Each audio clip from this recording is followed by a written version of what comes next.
Hello, I'm Dr. Gerald Chodak, and this is ProstateVideos.com. The focus of this video is to talk about permanent seed implantation, or brachytherapy. The word brachy means close to, and that's what happens. The seeds are put close to the prostate cells, and they can deliver a lot of radiation there without delivering a lot of radiation outside the prostate. The potential advantage is to minimize the side effects to surrounding tissues. Different sources of radiation are used. In the United States, we use iodine, palladium, and cesium. Each of them differs in how long it takes for the radiation to completely disappear. With iodine, it takes 60 days for half of the radiation to go away, and it's 17 days for palladium and less than 10 days for cesium.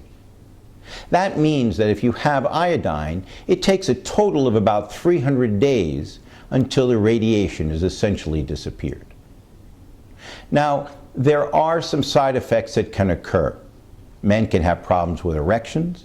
They can have urinary difficulties, including frequency or urinary retention. There can also be some irritation or inflammation to the bowel, causing chronic diarrhea. The likelihood depends on several factors: which seeds are used, how good your doctor is, and your overall health and the type of tumor you have. Who's a good candidate for this treatment? Well, anyone with a localized prostate cancer, but it's probably best to limit it to men with a low risk or intermediate risk cancer. High risk cancers may be more difficult to treat with this method alone. A high risk cancer is a man that has a tumor that can be felt on both sides of the prostate. His Gleason score is above 7, and also his PSA is above 10. A low-risk cancer, which is the best candidate, has a tumor that can't be felt during a physical exam. The PSA is under 10 and the Gleason score is 6.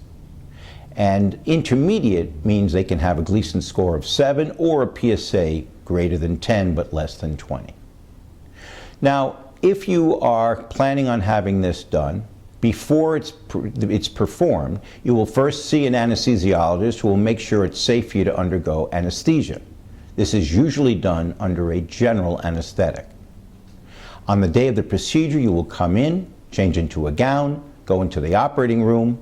You will be anesthetized, and the doctor will place the seeds. And then after you've woken up and recover, you can go home. Most men will go home without a catheter, but sometimes a tube must be left in the bladder if a man has trouble urinating. The people who are not good candidates are those who have a lot of urinary complaints, a lot of urinary symptoms, or their prostate gland is very large, maybe greater than 40 or 50 grams. In some cases, it's possible to shrink the prostate to a size that will be adequate using hormone treatments.